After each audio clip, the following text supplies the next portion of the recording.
We have just said that we are celebrating the Mass of Martyrs of Africa, led by a catechist po called Charles Liwanga with his companions, several of them. They were young people, and yet they were able to testify and even die for the faith.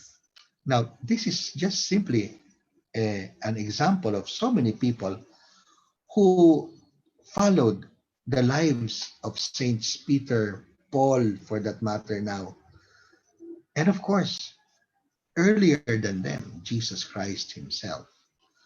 Now, brothers and sisters, in the letter of Paul to Timothy, he calls him a child. How old would this child be? Oh, well, he is maybe in his middle 30s, even towards 40 years old. But Timothy is known as a child because Paul baptized him. And in that understanding, Paul was the father for Timothy to bring him to the Christian faith. And so he is called my dear child.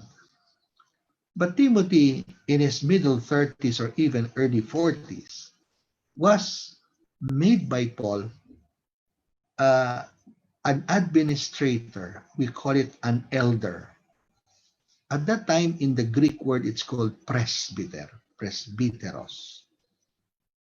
He is not really a priest simply that celebrates Mass. He is the leader of the community. Well, I'm sure any father or husband of a family is a leader. Timothy was not only leading a family of his own, he was leading a community of disciples who were evangelized by Paul. Now, Paul tells him to keep aflame the gift that he received, which is the Spirit, of course, in baptism, in the imposition of the hands, which is his ordination or his being assigned, commission to become a presbyter. And he reminds Timothy that you did not receive a spirit of cowardice, but rather it's a spirit of power, of love, and of course of self-control. Kasi syempre, when you become a leader, there are problems in a community, and there will be, and there are, in that community of Timothy, mga pasaway. Tapos sabi niya, pinapaalahanan kita na ako mismo naghirap dahil sa pananampalataya. I share the gospel. Hindi madali maging leader of the faith. Eh, sabi nga natin, well, I'm doing this 52-week project po. Last Monday po na pag-usapan. Ang hirap na pagsabihan ng mga anak ngayon, mas mahirap pang sabihin sa kanilang makiisa sa iisang pananampalataya. It's not easy for parents today to ask their children to go to Mass on Sundays or to get married in church, to go to confession. But that is part of the leadership of every father in a family. That is part of taking care. Why? Are you only having children with a body without a soul? Our children, no matter how old they are body and soul. Care for the soul is as important as care for the body. So, ito po, no? And so, Paul is exhorting, is encouraging Timothy to do his work. Sabi niya, be able to guard what has been entrusted to you. Huwag mong pakawalan ang naniwala na sa Panginoon. Ito nga tayo, no? Naghahanap tayo ng maniniwala. Eh yung naniniwala pa, pakakawalan pa natin, mawawala pa. Lilipat pa ba ng ibang relihiyon? Brothers and sisters, this is happening in the Philippines. Bakit? Maybe we are not courageous enough to bear witness of the faith. Well, of course, may kasama po yan ang ating fear or cowardice about the faith kasi we are being asked to walk our talk. Siyempre, mas mahirap yon sa magsalita. Titingnan ng ating mga anak ang ating gawa. Ang relationship po ng salita at gawa. Kasi pwede nating masabi, sa dami-dami ng information, nakakarindi. Kaya sabi nga dito, no? Huwag ka nang tumingin sa social media tungkol sa COVID. Hindi ka lang maririndi. Matatakot ka lalo. Magpapanik ka palagi. Sa dami ng gusto magsalita about media. May nakilala po, may kilala akong doktor na lockdown dito, dapat nasa Amerika siya, hindi siya nakaalis. Sabi niya, Father, ang daming half-truth na lumalabas sa social media regarding medicine. Ito po ay doktor sa internal medicine. Sabi niya, Father, totoo yon. Ang COVID, hindi pulmonary. Ang COVID ay talagang thrombosis. Pero ang daming mga half-truth about this particular virus kasi hindi naman siguro aral eh. So, delikado rin po yun. Kung hindi po tayo talaga aral sa ating pananampalataya, ano ating masasabi? Pero pangalawa, paano po natin isasabuhay? Hindi naman natin alam na ganun pala. So, I think there's something to look into that. Ako po, ito po naiisip ko lang eh.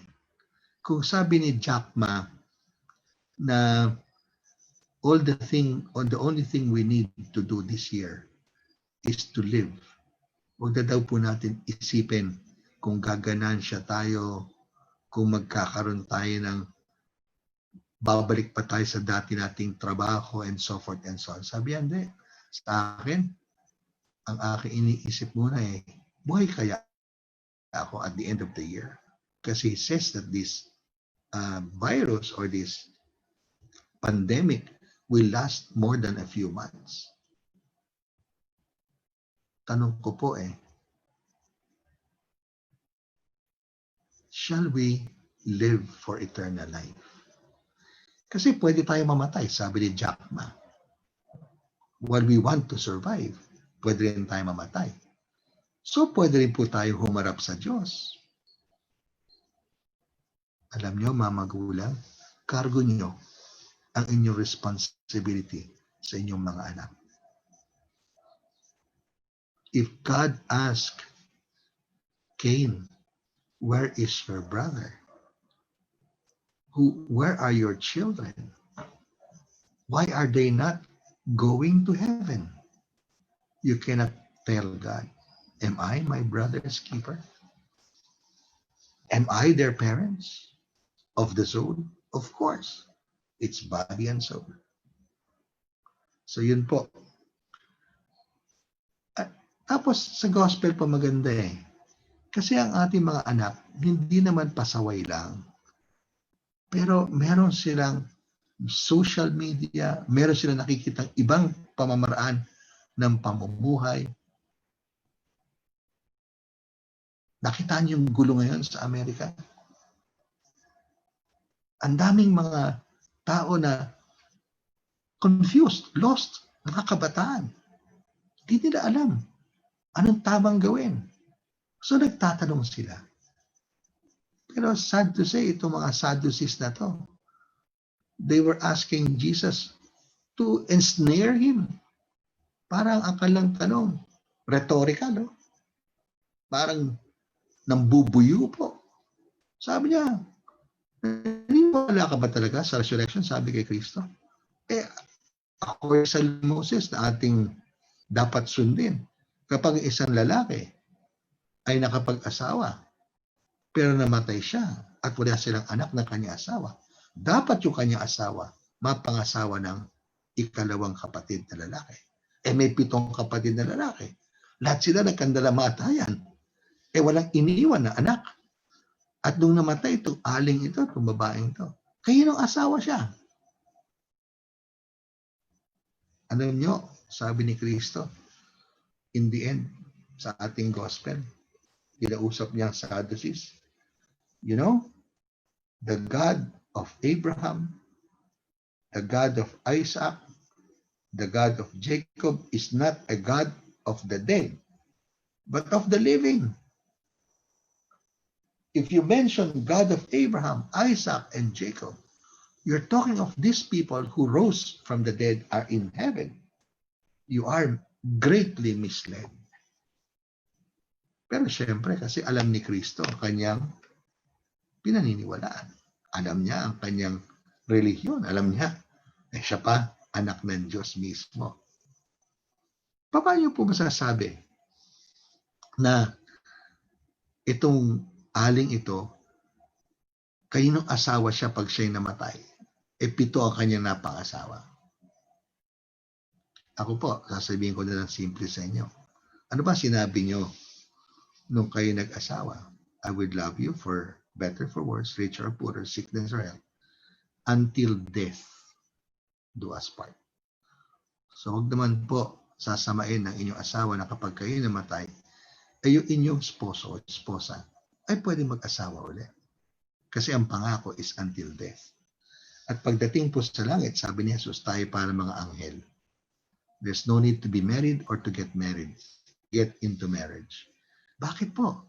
Bakit yung ating relasyon? Parang mapapawi.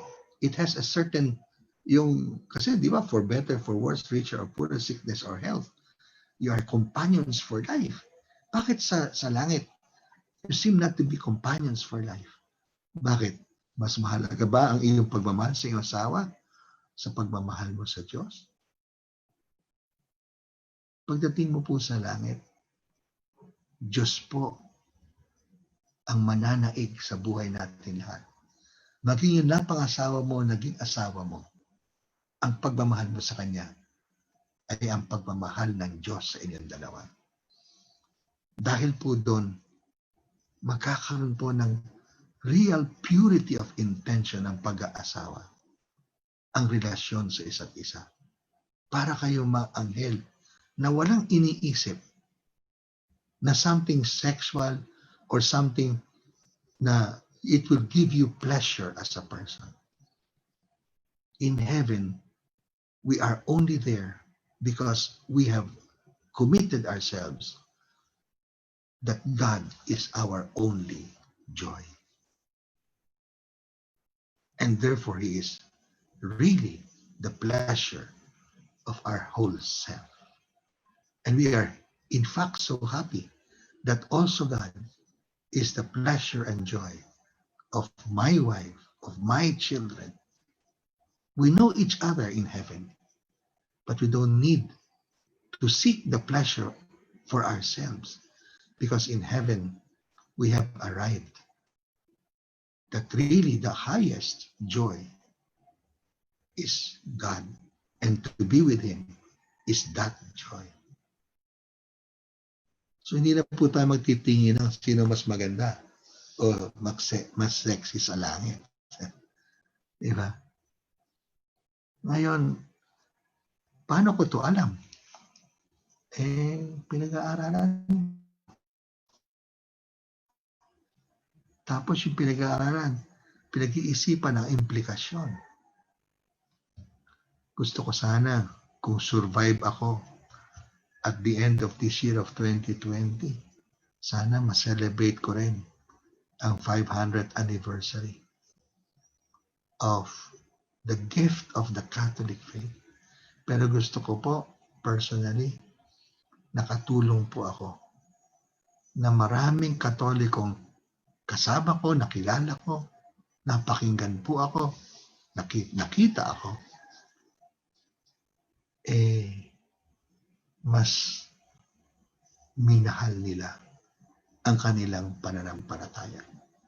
I wish and pray only every day that any person that becomes in the circle of my concern and influence by the best way to celebrate the 500th anniversary is that they love God more because they are willing to take a stand for their faith that is Catholic.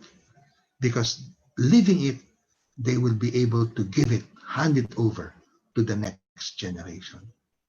For me, that is the 500th anniversary celebration. And if possible, not only within the circle of my concern, like my family, mga kamag-anak ko po, but my circle of influence as a priest, as your friend, or whoever you are that I don't even know and see. In that circle of influence, I wish God is God to you as He is God to me. So brothers and sisters, I end with this by saying, bakit gustong-gusto ko po na mapakilala ang Panginoon? Sabi ni San Juan Bosco, yung aming pong founder, pag ikaw ay tumulong sa isang tao na makarating sa langit, siguradong darating ka din doon. Totoo yun. That means your life is also in a movement towards heaven. How could you lead people? Lead, hindi lang turo. Gagabayan mo, dadalhin mo, tutulungan mo maglakad patungo sa langit. Eh kung hindi ka papuntang langit, mga kapatid, biyaheng langit lang po tayo.